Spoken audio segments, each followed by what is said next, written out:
Are you ready for the coming one world government, the coming one world economic system, and the coming one world religion?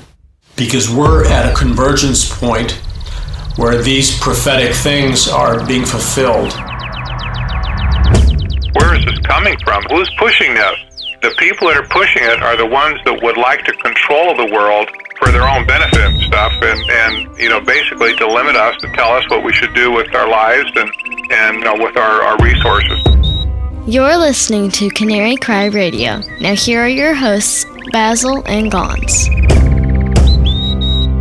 Hey everyone, welcome again to Canary Cry Radio. Thanks for tuning in today. My name's Basil.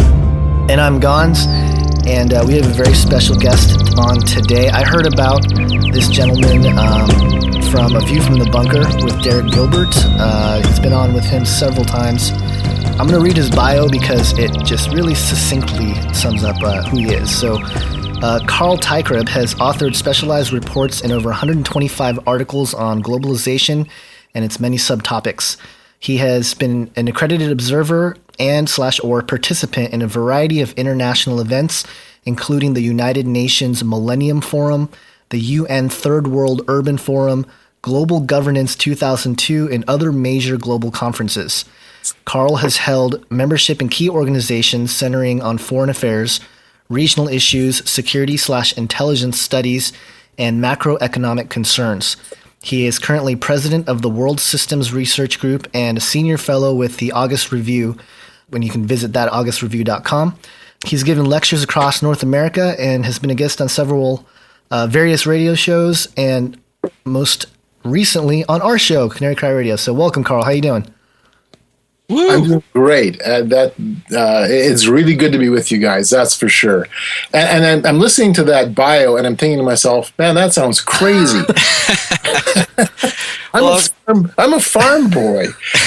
There are days I'd rather be dirt biking or doing almost anything else than this type of work because it's heavy. Right. I'm sure. Well, I was going to say, I think succinct was a great word for it, Gonz, because I mean, I think I read a bio that I wrote about myself a long time ago, and I would not call it succinct. It's like, I graduated from school and I potted some plants the other day, just like stuff like that. But anyways, Carl, it's so nice to have you on the show. Well, thank you. Good to be with you guys. So, yeah, we just wanted to jump right in because, I know you have a pretty interesting story, and actually I just wanted to link to A View from the Bunker, the several episodes you've done there, because I think you tell sort of your background in a couple of those episodes with Derek. So is it okay if we just jump in? Absolutely. So, I know you talk a lot about global governance, and we often hear about, there's a new world order, there's an economic order coming, there's a military regime and a one world religion and all this stuff happening.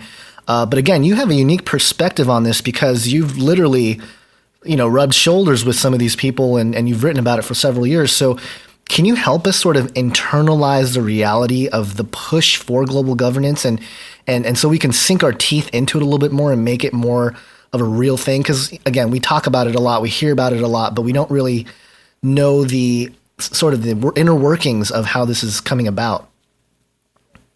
Well, first of all, I think people need to realize that what we're talking about is a big idea that transcends generations. This isn't something that just happened overnight. It's not something that is taking place today and will come to fruition tomorrow. Instead, this is something that has been going on for decades. This push towards globalization, towards international harmonization. You can really go all the way back to the progressive era, the 1920s, and even earlier than that, into the 1880s, and see how elements of these ideas were already being put together at that point in time, recognizing that we're going to be moving in the future into a period where these things will come together, where they will start to gel. And it's interesting, guys, as I go through the history of this, how you're seeing the groundwork that was laid 100 years ago, or even beyond that, and how it's all of a sudden becoming prevalent, even right within your own communities, within your high school curriculum, within your business community, within our churches. You're seeing it everywhere. It's just literally blossomed like a flower that's having the warmth of a summer day, and it's just incredible how things have unfolded, especially in the last 10 years or so.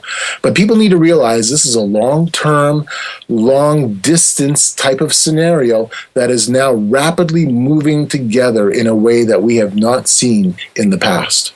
Right. Wow.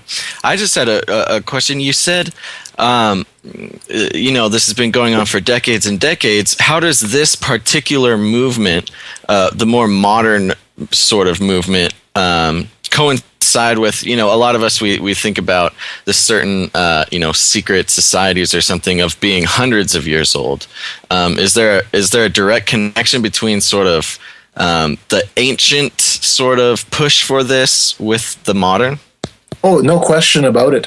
And in fact, if you want to see where this all really kind of gets its heartbeat, you have to actually look at Genesis and the whole event surrounding the Tower of Babel, which is really our first post-flood experiment in human unification. We will unite around a common cause. We will build a structure symbolizing our unification, symbolizing our power in unity, and we will do what we please.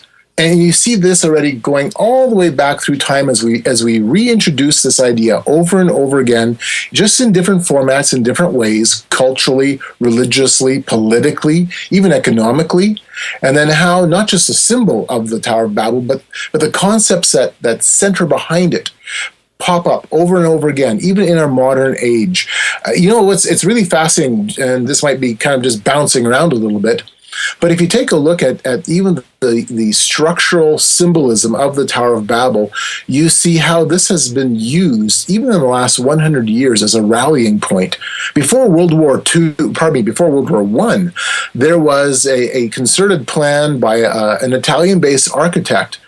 He sent plans around the world with the idea of creating an international city that would have at its center a massive tower of progress, symbolizing all of humanity's unity, politically, economically, religiously. And then, of course, World War I came along, the idea faded.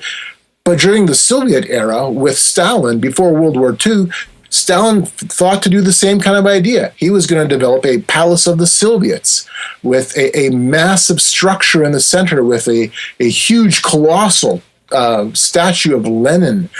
This was, in a sense, a humanistic Tower of Babel that he was going to erect, demonstrating the idea of international communism as a unifying factor for human oneness. And of course, World War II comes along. That's the end of that story.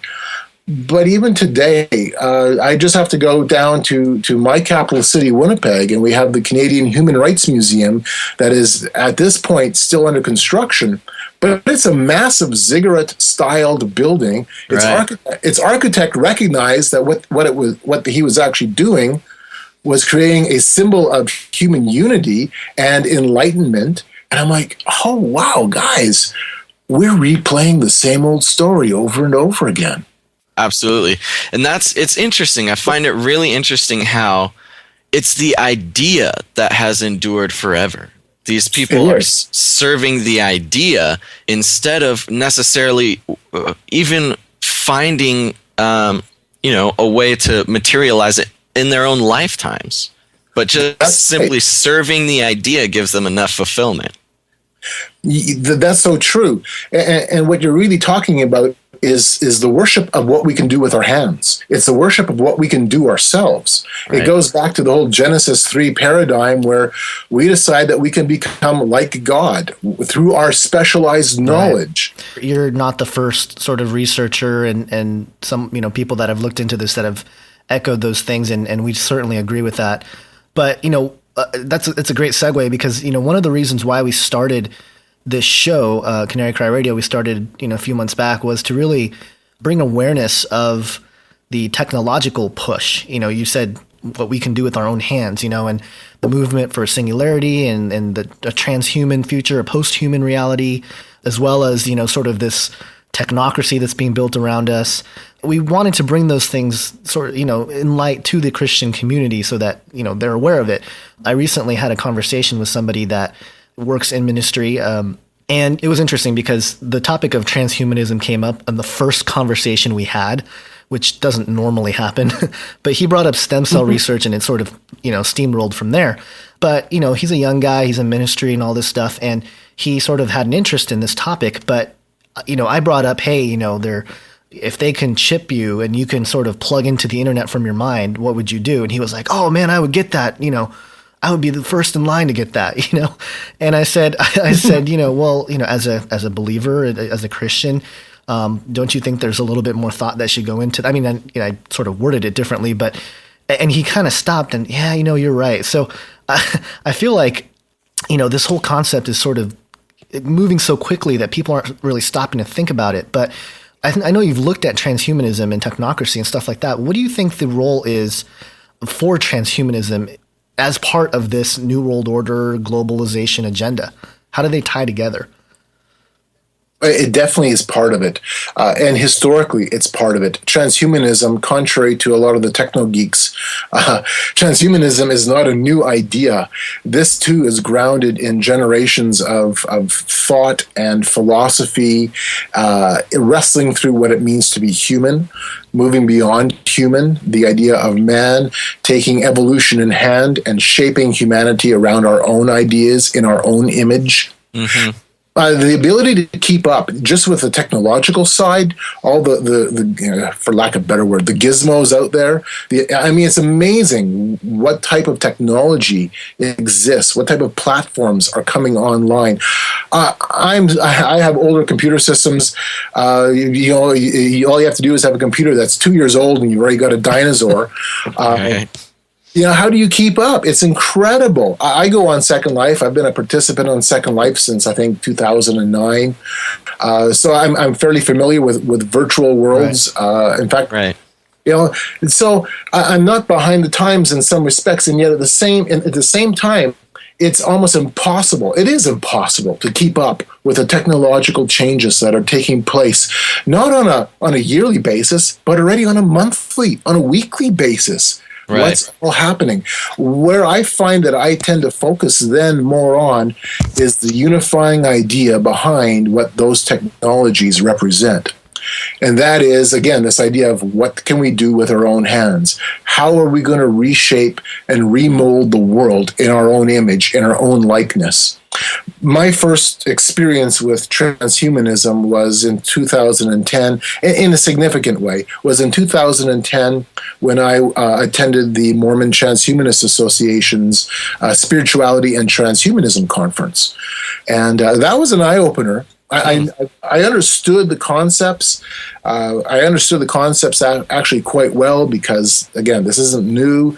If you read the works of Julian Huxley, if you go back into some of the thinking during the 40s and 50s, and there's actually a large body of literature that came through in the 1960s that spoke to the idea of modifying humanity. Now that we have evolution in hand, we can modify humanity. But what struck me in all of this, whether it's the talk of the day right now or all the way back to the time of, the Enlightenment, it's this constant idea that we are in charge. It's an ancient hubris. That's what it is, a real ancient hubris.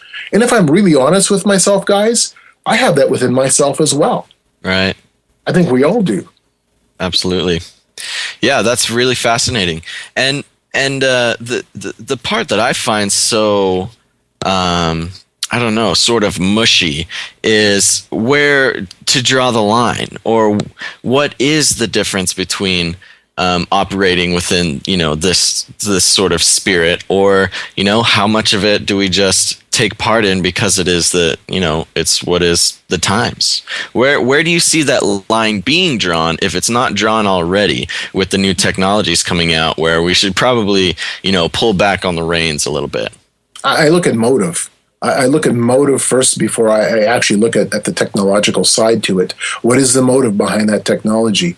What is the founder's goals with that with any given technology? Right. Neil Postman has written some interesting books dealing with some of these issues. Same with I believe Douglas Gruthis a few years ago wrote a very interesting book on spirituality and cyberspace, recognizing that technology always brings about some type of change. There's always a pro and there's always a con. There's always a winner. There's always a loser. But again, what I end up having to do is actually look at, okay, the motivating factor for why I would use it, or why it should be used by society, or more importantly, why it's being pushed on society. Right. That's really fascinating when you take a look at how different technologies aren't just being subtly pushed. They are being, enormously pushed on society. My goodness, you're not plugged in. If you don't have a mobile device on you all the time, you're not completely connected all the time, throwing out your personal data everywhere, well, you're a loser. There was a recent article that I think mentioned how if you don't have a Facebook account, you're socially inept. So that's crazy. Yeah, that's a very strong word for sure. That's really interesting. Now, when they pushed, and I know we have social sort of things pushing certain technologies. What are some of the more sinister ways you see some technologies being pushed, or maybe is it a little bit of a manipulative thing? I don't know, by doctors, or just for example. What do you think? I think some of the more scary sides to the idea of technocracy and transhumanism really comes through the projects that we don't see, primarily through some of the military applications. And it's one of those kinds of things that it's difficult to really put your finger on. The idea of using chemical enhancement, that's been around for a long time. I've talked to ex-military guys and current military personnel. There are things within that realm that I look at. I just kind of scratch my head when I take a look at some of the projects that come out in the public forum, in the public sphere, through even, let's say, DARPA. Right. You just kind of scratch your head going, we're going down this road in a major way. My concern is not necessarily that we will even succeed in producing the singularity. My concern is what kind of hell will we unleash in proving that we can do this thing? What are we opening up here in terms of Pandora's box? And that's something that I've talked about with different people, even within the transhumanist community. Nobody has a handle on this thing, guys. Not in a real way, not in a significant way. There are lots of ideas, lots of players, lots of nations involved. It's going to be interesting to see what types of problems will be unleashed as we try to push the technology further and further and further. But again, I think some of the more radically dangerous applications will probably exhibit themselves from a military point of view, and already that's beginning to happen. Absolutely. Yeah. And it's so interesting to talk to you because you've spent time sort of in this realm, going to these events and things. What can you gather? What's the scuttlebutt on the convention floor about? Are these people, considerate of some of the more dangerous, sinister parts of this technocracy or this push for the technology? Yeah, there is. There are some people who recognize that what we're talking about here really is a potentially a huge can of worms. Everybody realizes on the convention floor, so to speak, that this is cutting edge. Whether we're talking about DNA splicing, whether we're talking about mind-machine interfacing, which is really going to come along in a major way in the very foreseeable future, where we're going to see virtual worlds become far more realistic than what they are today, where we are going to be able to see computer brain interfacing in ways that even, what we're talking about sounds like science fiction. Right. But really what we're talking about is almost old hat already, which is that's the part that's kind of freaky. Where does it go after this? Right. And there are some of the guys who recognize that there are problems, and then I've ran into transhumanists who really, frankly, don't care. Whatever happens. Let's push forward. Let's this happen. I look at that and go, okay, that's really the troubling side. I've talked to transhumanists who are like, we don't know where this is going to end up, and we do have concerns. And then I've talked to others who are like, full speed ahead, whatever happens, allow it to happen. That's just the evolution of our race. I'm like, right. Oh, Dinah, that's scary stuff. Yeah, it's interesting you bring that stuff up. We've actually, in some past episodes have covered a lot. I would say most of the things that you mentioned there, like mind computer interfacing and virtual worlds and things like that. We've looked at what kinds of technologies are sort of headed our way. Well, I have a Sure. question real quick. Now you mentioned the virtual worlds, the virtual sort of realms, and then and when we talk about transhumanism, in my mind, I kind of consider there to be a few different schools of thought, and two that are different enough for me to wonder which way we're going to go, one or the other, is the use of these virtual worlds in, living a happy life, or, maybe a paraplegic lives in this, virtual world where they have legs or something like that, versus, sort of gearing towards the happiness of the individual, going into sort of a virtual world versus, actually manipulating the human body, to work well in sort of the real world.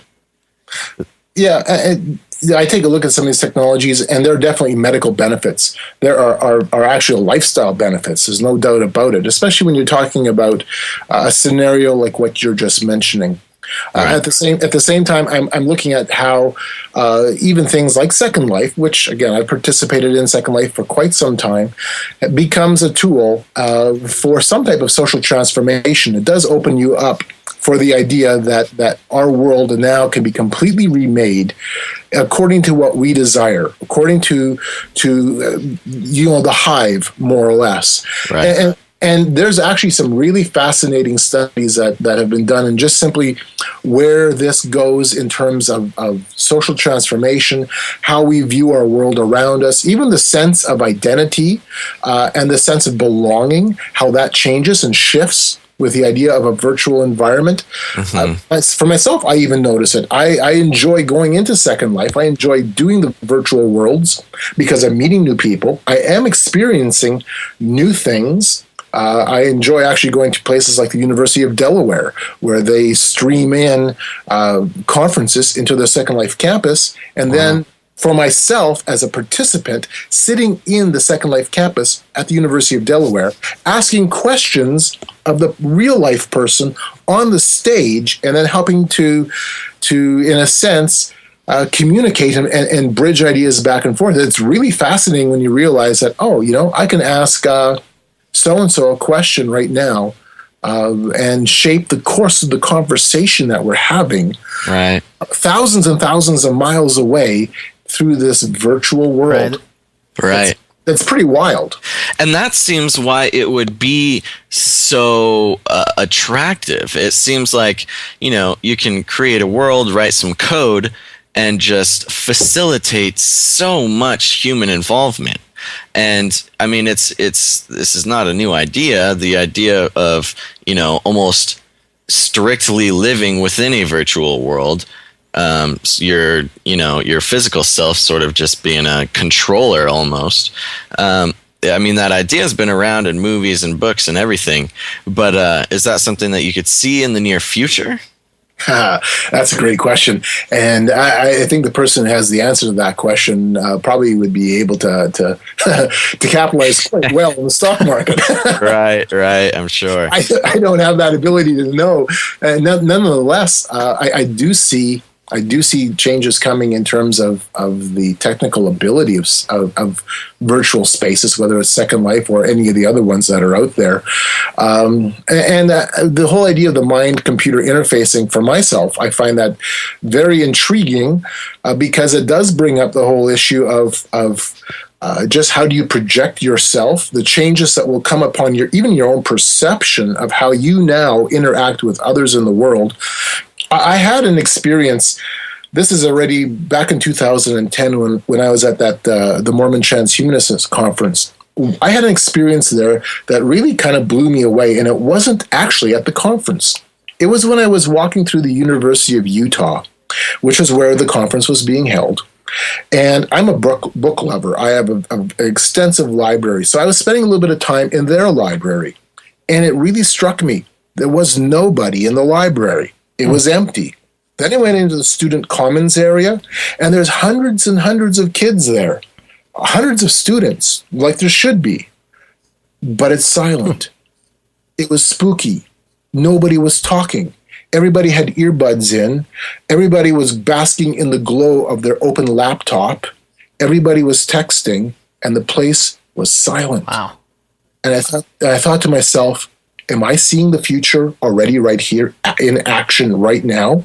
Is this what it will become? A bunch of us just sitting around the glow of our laptops or our pads or whatever, plugged in, oblivious to everybody else around us, oblivious to our neighbors, oblivious to reality?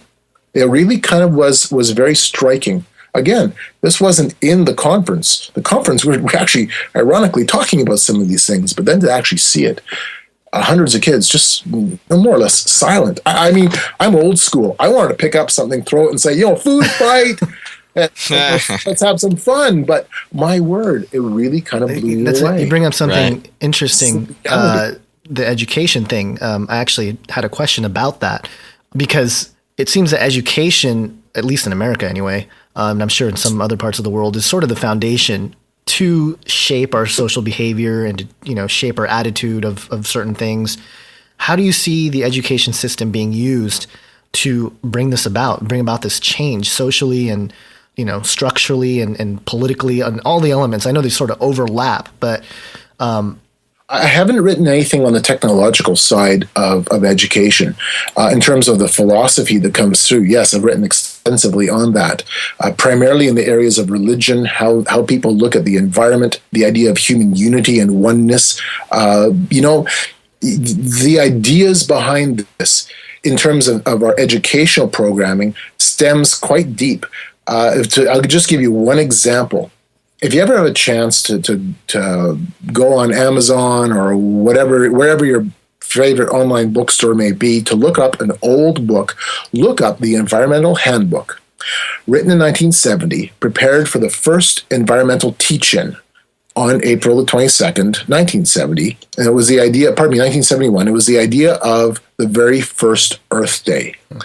And the Environmental Handbook was passed around to high schools and to college students by the thousands. There were hundreds and hundreds of different examples where teachers used this textbook in their classroom as discussion points on regarding how the world should be remade and reshaped. My own high school used it in that sense. The Environmental Handbook makes it very clear that Christianity is to blame for all environmental problems. We need to reshape and rethink a new religion. We need to look at massive population reductions. We need to look at an international political system. Even the idea of families need to be changed. The idea of a village raising your children. One particular section actually suggested polyandrous marriages, which is the opposite of polygamy, the idea of one woman with multiple husbands, because then everybody could be gratified and you would have a minimum amount of children being produced through it. Oh my goodness. I mean, it was wild stuff. Wow.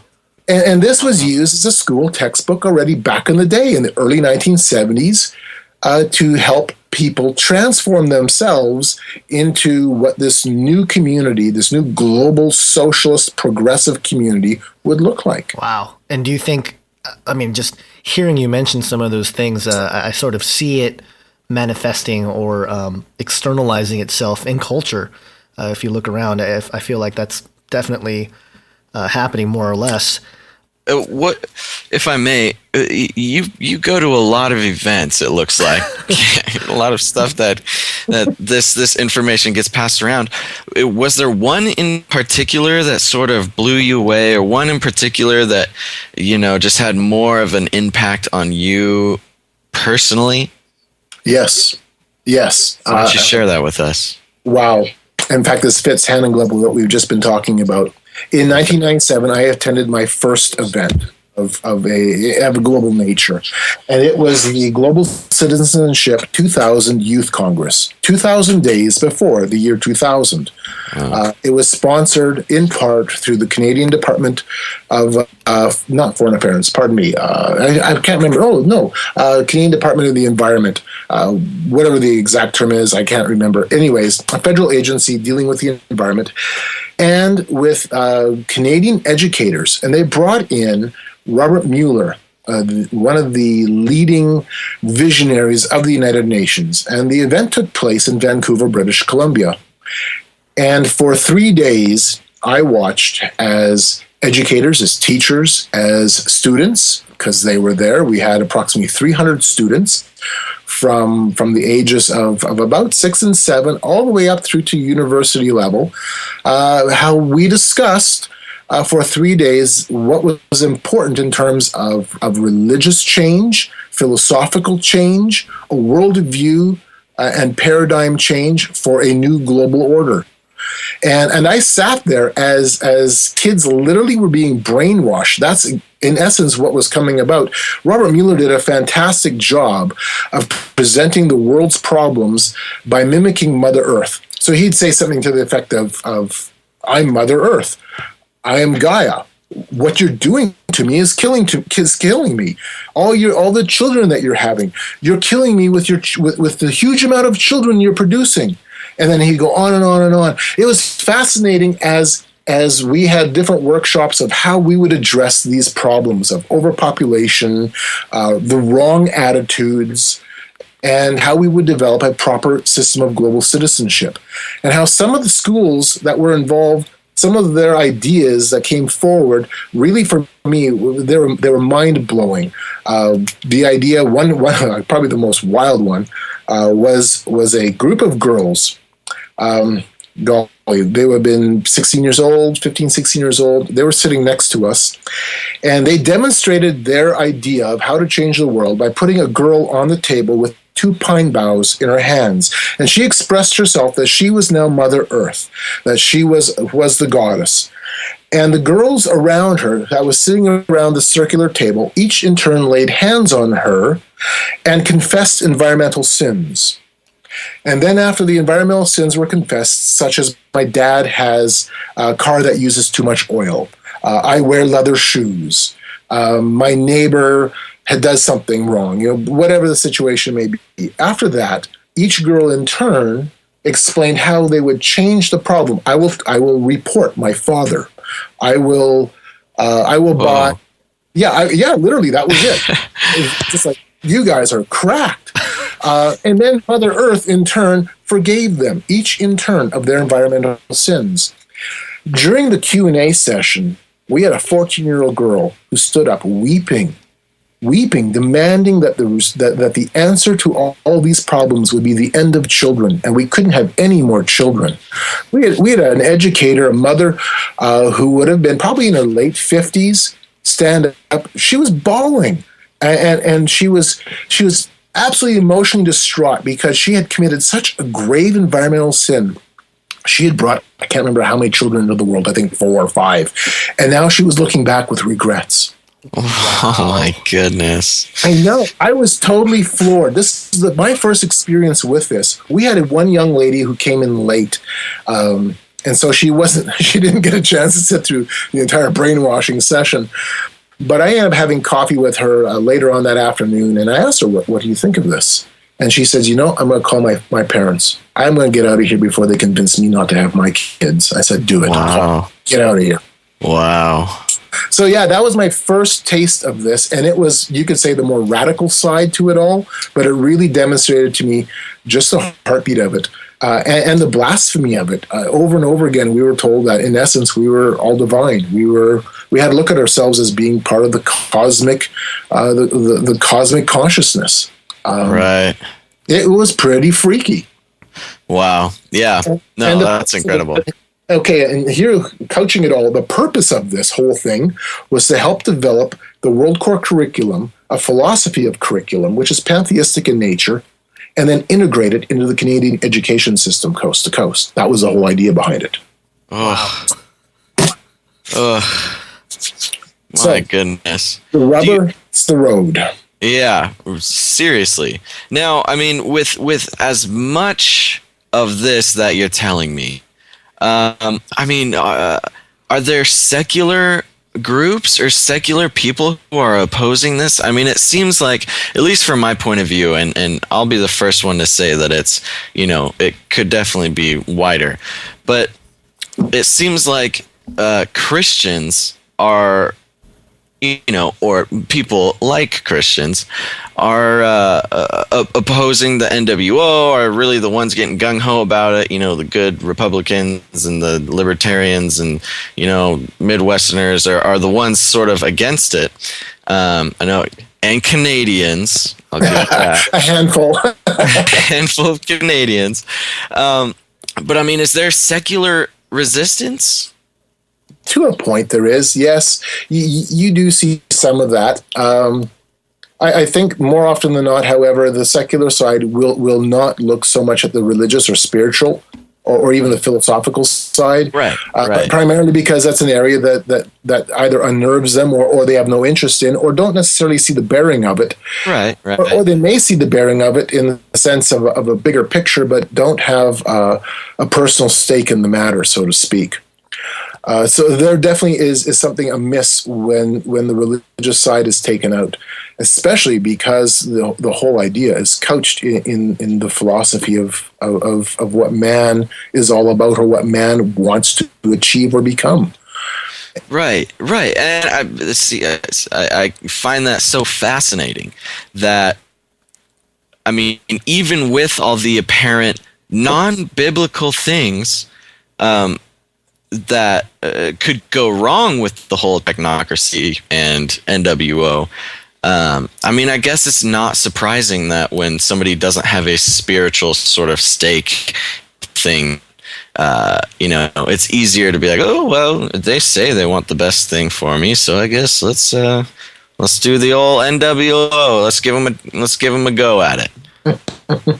I think people need to realize that this idea isn't, well, number one, we've talked about how it's not new, but to give you some more specific examples, people need to realize that what we're talking about here has already been tried before in a smaller sense. This is a social experiment, a human experiment, and it has been tried in places like the Soviet Union. In fact, that was part of the experiment. We have had 80 or 90 years of that experiment all the way up to the early 1990s. It happened in Nazi Germany. The whole idea of National Socialism. Actually, Germany was more at that point in time a form of racial socialism. We saw it with fascist Italy, which truly was more of a National Socialist system. We saw it with Mao and the Cultural Revolution, with Pol Pot and his twisted form of agrarian communism. The list goes on and on and on. And all of these examples, the result was massive bloodbath, massive shedding of human life. Because human life, when it really boils down to it, in this type of a system, doesn't mean much if all we are is just part of some huge social machine looking to achieve unity. Then, if that's the case, and you stick your head above the crowd, your head, in essence, will get lopped off. You keep the hedge trimmed even. It's this idea of equality. And we can all come together around a human form of equality, whether it is international socialism or whether it is a form of technocracy, which really is actually, in many respects, a socialist way of looking at things. What's fascinating about socialism isn't that it's about the poor. It's not about labor. Socialism, in its sense of where it came from, was the idea of management. That's what socialism was really all about. Now let's take and put special plans and designs, regulations, and enforcements on the human community, and we will manage it the way that we feel to be the best way forward in terms of human progression and evolution. It sounds a lot like, I don't know if you've heard of the Venus Project. I'm guessing you have. Oh, yes. That's almost to a T what you're describing there, sort of a society based on management from machines that sort of guide and help. And again, when you mentioned keeping the hedge, even, that really reminded me of all the sentiments there. But kind of echoing Basil's question, as this sort of happens, and we're already seeing it happen, do you expect to see some sort of uprising from some group that may really oppose this idea of moving forward in this direction? Or do you think that, we're more sort of being indoctrinated, enough to where we accept it? Sort of from, you mentioned Neil Postman. Actually, one of my favorite quotes is from Neil Postman, where he talks about, the society based on pleasure. Do you think that that there are going to be oppositions, groups that rise up and have sort of a maybe a civil war or some kind of, I don't know exactly how to describe what it might look like, but is there something that you foresee that will come up against this thing as this, I like to call it the beast system, as this thing sort of externalizes? The behemoth is huge already. At this point in time, I have a difficult time seeing a nonviolent, or even for that matter, a violent opposition to it. We have come around to the point where we have become so ingrained within the system that to take ourselves out of the system would cause ourselves individually, literally to in a sense, to fall apart. Go ahead and try to live off the grid completely on your own with a family and a community. It's very, very difficult to form an uprising opposing this. Yeah, sure, you have little elements of it here and there, but it doesn't seem to matter. It seems that the bigger picture continually moves forward. And I think that's because the largest percentage of us in our heart of hearts wants to see it move forward. Yes. We want to see this progress because somehow it is a reflection of our own hubris as well, and it is. We're all hubristic in this sense. We all think that somehow we will we will advance in essence from a community or from a social perspective to the next level.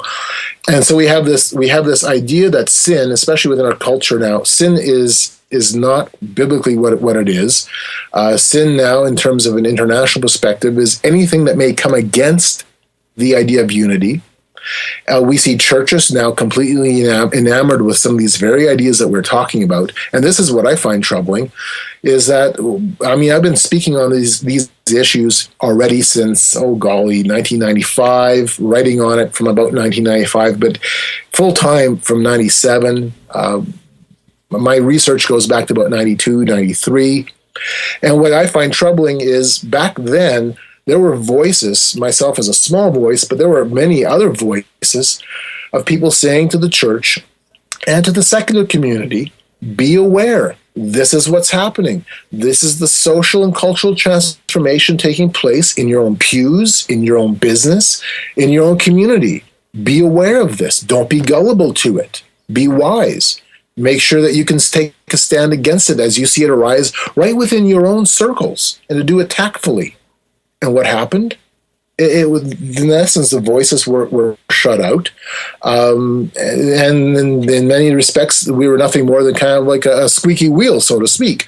Ironically, now it's 2012, and the very things that we were warning about back in the mid-1990s are coming to fruition in spades inside the church, inside our communities. Mm-hmm. And it tells me that we've been asleep, and really, in a sense, intentionally asleep for a long time. We have amused ourselves to death. Yeah, which is really interesting that you bring up the church. It actually, for, like the third time or something, you sort of segue into the question that I had coming up here. But, specifically with the sort of institutionalized church, and I guess tying into it, this sort of idea of a global religion.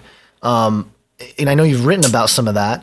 But since we're sort of talking about technology as well, I'm picturing how a global religion can be produced or brought about with the use of a technological future, a technological, system sort of in place holding it, and then whatever ideologies come from that sort of build this spirituality. What are specific things that the church is doing in regards to accepting a one world religious system, just in terms of the spiritual side? Peace. It's always about peace. We need world peace. And so we'll do whatever we need to do. We'll trim whatever hedge we need to trim in order to have world peace. And this is something I've seen over and over again within Christendom, as we will sacrifice truth, we will sacrifice common sense, we will sacrifice reality and historical reality on the altar as long as we have peace. And I've seen this continually, whether I've been at United Nations events or at interfaith events.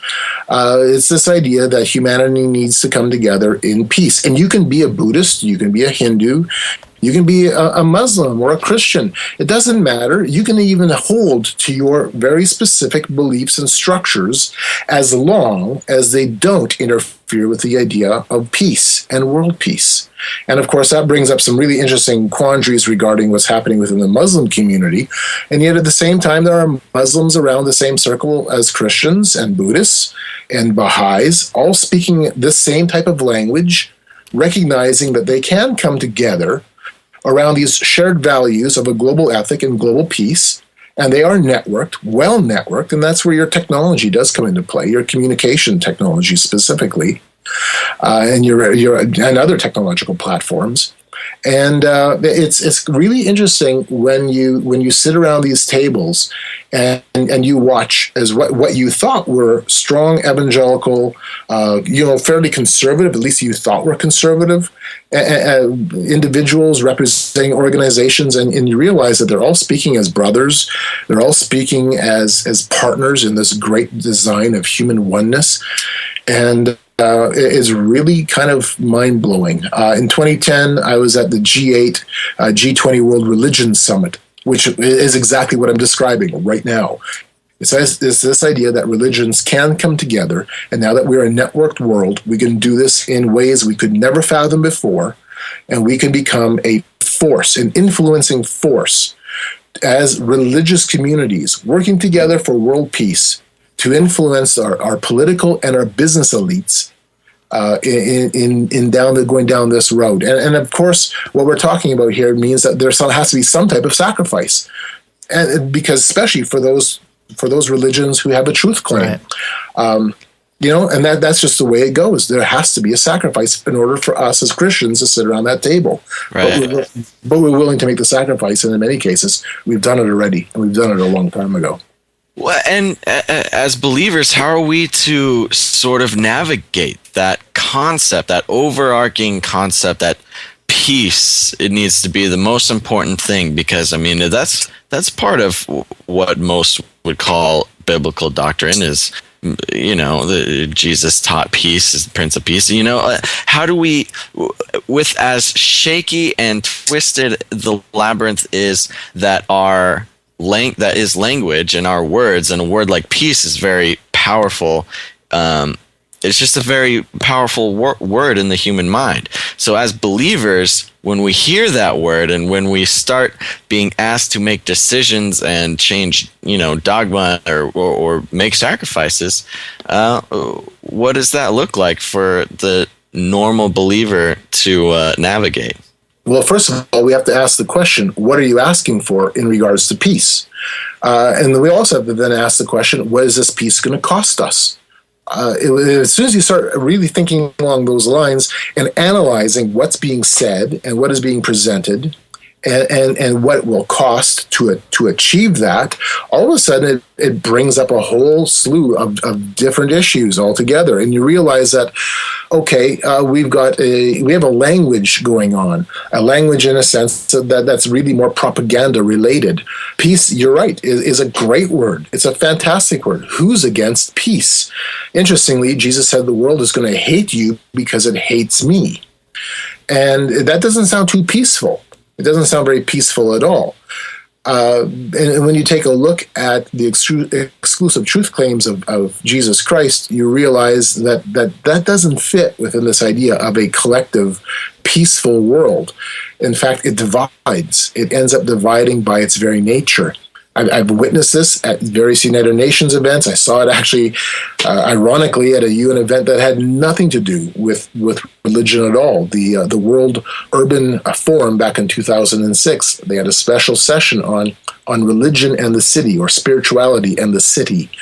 And for about 3 hours, we had religious leaders discussing among themselves what it would look like to have a truly global, peaceful, internationally minded city. And the first recommendation that came out was that we need to have our cities create brand new structures, brand new policy structures, new bylaws that would penalize and shut down any religions that would have exclusive truth claims, that would be divisive in those truth claims, and then open up the new centers for interfaith and pluralistic work. I'm like, oh, well, here we go. This is it. And there's Christians right within the room saying, this is wonderful. We can all work together. And I'm like, you guys, the whole idea of equality doesn't work. It sounds great. Equality is another one of those wonderful buzzwords like peace. We want a world of equality. You know something? That's a fallacy. There is no equality in the world, and with the exception that, number one, we were born all in sin with a sinful nature. And that's, in a sense, more or less where it ends. There are other areas that we could dive into, but reality of it is, who's equal? None of us have equal noses. None of us have equal physical features. None of us have equal bank accounts. None of us have equal skills or talents. I mean, the list goes on and on and on. And none of us are equal in terms of even, let's say, how we operate with our family structures. The list is endless. In fact, we even die unequal. Some of us who will die without Christ, we have a different eternity to face than those who have died with Christ. And so already at death, the idea is we are no longer equal at that point either. But that, again, is the common buzzword over and over again, just like peace. We all have to be equal. Well, you want equality? Slavery is perfect equality. That's interesting. Yeah, we... the church that Basil and I work at has, and I wrote this down, I just pulled it up because it struck me. And there's a little cafeteria area there, and they have these banners, and this church is very big on outreach. It's big on helping out the community and the poor and the needy and all this stuff. But this slogan sort of struck me. It said, "Engaging a global movement, building a network of church partners dedicated to long-term sustainable change." And I remember reading that thinking, my goodness, like if all the stuff you're talking about here is true, then, even this church that we attend that seemingly is going at this with a pure heart, they're even sort of playing into this whole globalization without even thinking that they're doing anything that's sinister or wrong or anything like that. So in that sense, if you can speak to, I guess, the greater institution of church in America, or I don't know how it's like in Canada, but if you can speak to those communities, what would you tell them in terms of, how to actually be grounded in the faith and still be able to make an impact that's positive? Well, number one, do what the church is supposed to do. And that is to make disciples. That is to help those around us and to make disciples. What you just described to me is a wonderful buzz phrase, but is actually quite meaningless. It sounds good. It makes us all feel good. We might send off some money to Africa somewhere. We might, who knows? We might send a team somewhere to go do something wonderful. We've had an experience. That's all great. Fine and dandy. But really, it doesn't mean much. But what does mean much is when we take the words of Jesus Christ seriously, when we recognize that we have people who are hurting spiritually and physically all around us, right within our own communities, my goodness, even within our own families, and start to take that serious, then we're starting to see where the rubber hits the road. Your church, if it's reaching out to its local community by presenting the gospel of Jesus Christ and also helping out where it can physically, wonderful, fine, dandy, the Great Commission. Historically, that's where the church has been at. And it's important to meet the physical needs, sure, but it's as important, if not more important, to also meet the spiritual needs. One comes with the other. Faith and works work together. once we have recognized that we have been saved through faith, good works are supposed to come through that. And that makes a lot of sense, because what's the difference between a church going out there and feeding the homeless and some, just a goodwill group that's doing the same thing, and it's that spiritual component that makes the difference. Yeah. So I totally agree with you there. Basil, did you have anything else there brewing in your brain? Oh, no, not about that. That was great. Well, one quick thing with the buzz phrase that you just gave. I mean, it sounds great. It wasn't your church's idea. I'll tell you that right now. Nobody has an original idea. Believe me. Yeah. It was a phrase you could have heard at any United Nations meeting. You could have heard it at you could have heard it anywhere in a secular setting at all. I mean, right. Yeah, and that's where you have to start asking the questions, what does that mean? Right. And if it doesn't mean anything, just discard it and go with what means something. Right. Yeah, that's the same sort of feeling I got too, which, again, it's difficult to, criticize, I guess, your home church or whatever, but at the same time, I haven't been shy about some of the things that I've seen that it gets me into trouble often with conversations I have with people. But well, I find if we could just go back to the buzzwords for a second, I'm just kind of getting a little bit fired up about that, because I mean my degree was in communications, and so it's so interesting to see how the buzzwords affect church culture as a whole. I mean, there are dudes who literally only speak in buzzwords. The only words they say are part of buzzwords and buzz phrases. And I mean, many of us know a guy like that, and a lot of times he's in the church leadership. Actually, that reminded me. I actually got a book that for free a few weeks ago after this big conference we had at our church for young leaders. And Basil, I think you know what I'm talking about. But I'm skimming through this book, and they're talking about changing culture and all this stuff for the church. And one of the first things they talk about is changing your language, using those buzzwords to get people on board with an idea. So, I mean, it's just, it's propaganda, Right. Exactly. We're boiling Christianity down to slogans. Yeah. That's what it boils down to. I mean, we really are. We're putting Christianity in a pot, everything that we can think of, and then we're boiling it, and we're coming up with a slogan in the end. Yeah. Right. Yeah, and I mean, you can even see it when it comes to even sharing the words of Jesus.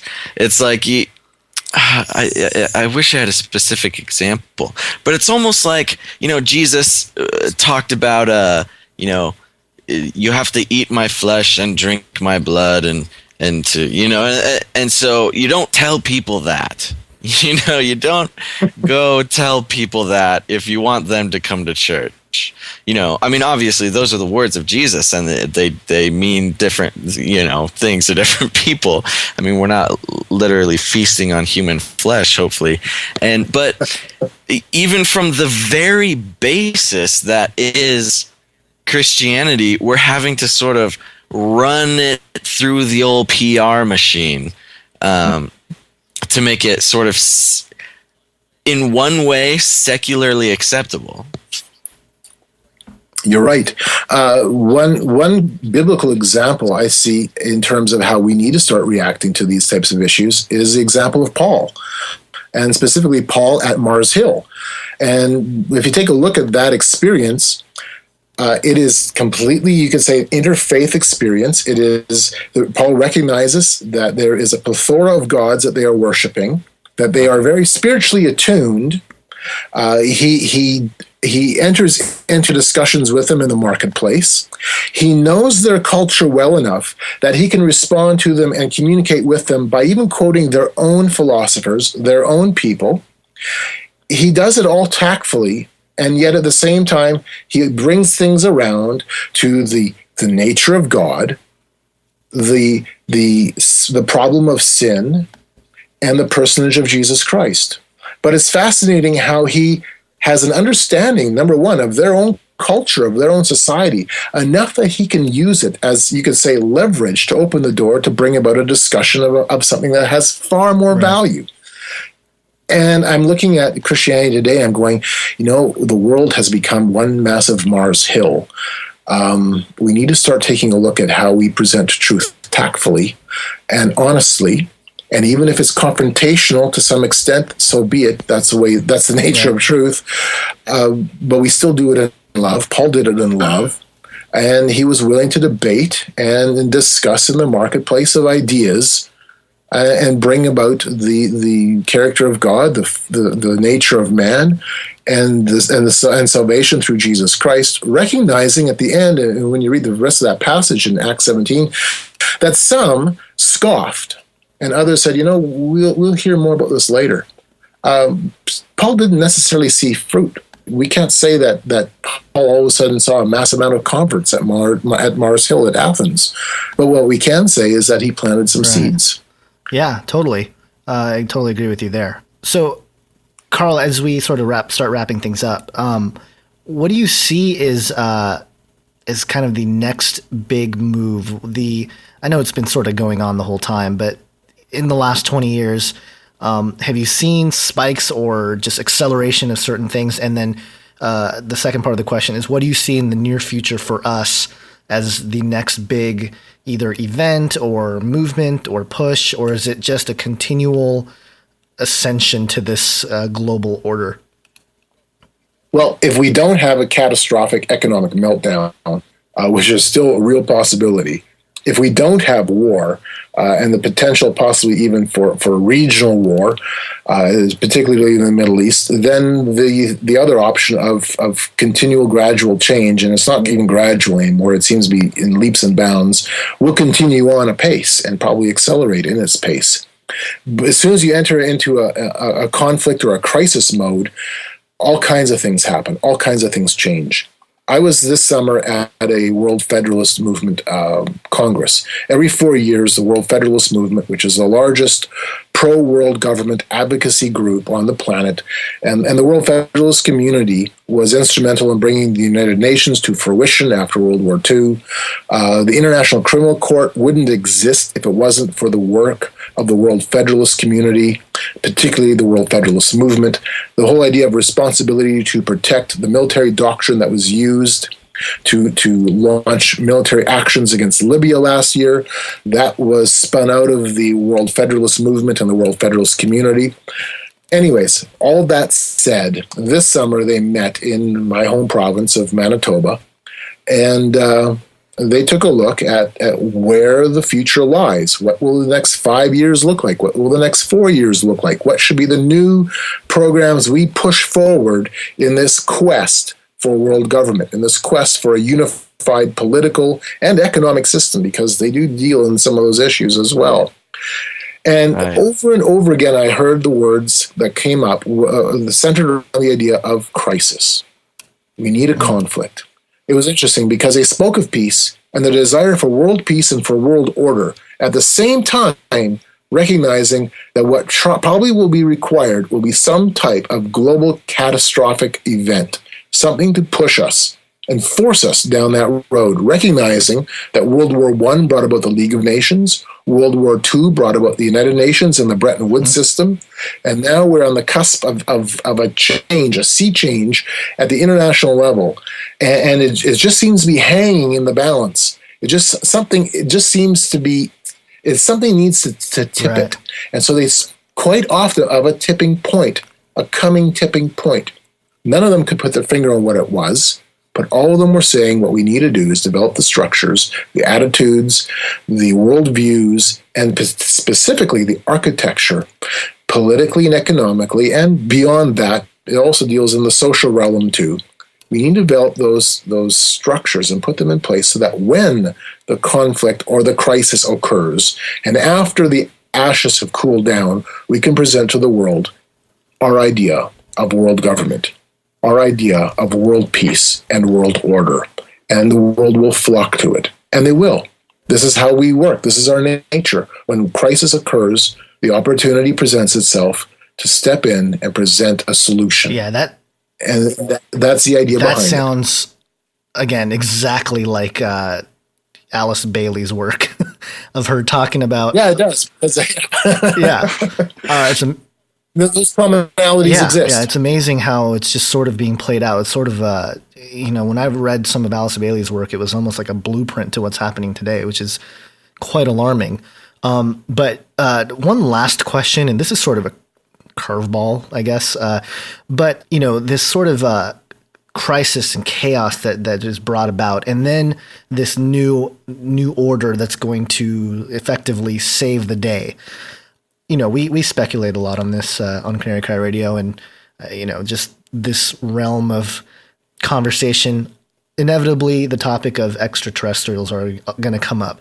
What's your opinion on that? I've never actually heard you talk about that. Do you have an opinion about it, or do you think it's even part of the agenda, or could it be used as sort of maybe the crisis you were talking about? It could be the crisis, or it could be it could be either or, I guess. But I mean, from my understanding of what I've read on some of the ET enthusiasts, is that they're actually going to be the saviors. So in effect, they're going to come around after this crisis, to sort of help stop the nuclear bomb from going off, or whatever it may look like. Do you have any opinions about that? You're right. I've never written about it. I've never even really spoke about it. I've a little bit, but not much. I have studied it. I've studied it fairly extensively. My opinion is that the present UFO phenomena, and primarily what we understand through channeled messages and some of the other messages that have come through mediums from the so-called space brothers, is from what I can figure out here, is the teachings of fallen angels, the teachings of an evil supernatural element. It's interesting when you start to dive into the channeled writings from supposed extraterrestrials who have come multitudes of light years to our Earth to save the environment, to introduce to us Marx and socialism, to introduce to us Buddhist enlightenment. The list goes on and on. It's phenomenal. I mean, amazing. You've come all these light years to tell me about how we need to become communists, how we all can become gods. I've got a whole section in my library of channeled extraterrestrial writings, and yes, some of the stuff from the 1970s and 80s is I mean, it's wild because it's presenting Marxism with a greenish skin alien kind of viewpoint. And then some of the other channeled writings at the end of it, it's like, you are all gods. You just don't know it yet. And I'm like, sorry. I mean, this is all you can give us?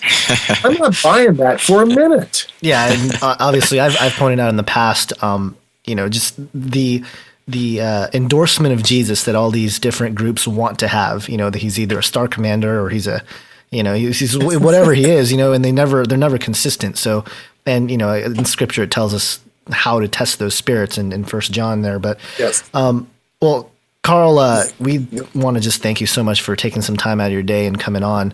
Is there, obviously, forcingchange.org, is there anything else that you're currently working on that you want to sort of pitch out there? Well, every month we do put out a new issue of our newsletter, Forcing Change, which goes into so much of what we've been talking about here. Working on some projects that hopefully down the road will see the light of day. Primarily a manuscript project, and we'll kind of take it one day at a time. At this point, our focus is primarily to put the Forcing Change journal into the hands of people right now, because my goodness, there's 6 years of incredible analysis, documented essays, reports, the list goes on, and if there's anything that I guess I have a hang up with, it's a stickler towards the attention towards detail. And so everything here is very heavily detailed and documented so that people have that as a resource. It's not just simply an opinion piece or commentary. Right. Well, there you have it, everybody. Carl Teichrib, forcingchange.com. Make sure to check it out. Check out his articles there. Thanks again for tuning into Canary Cry Radio. Make sure to check back next week. And until then, think outside the cage. Nice.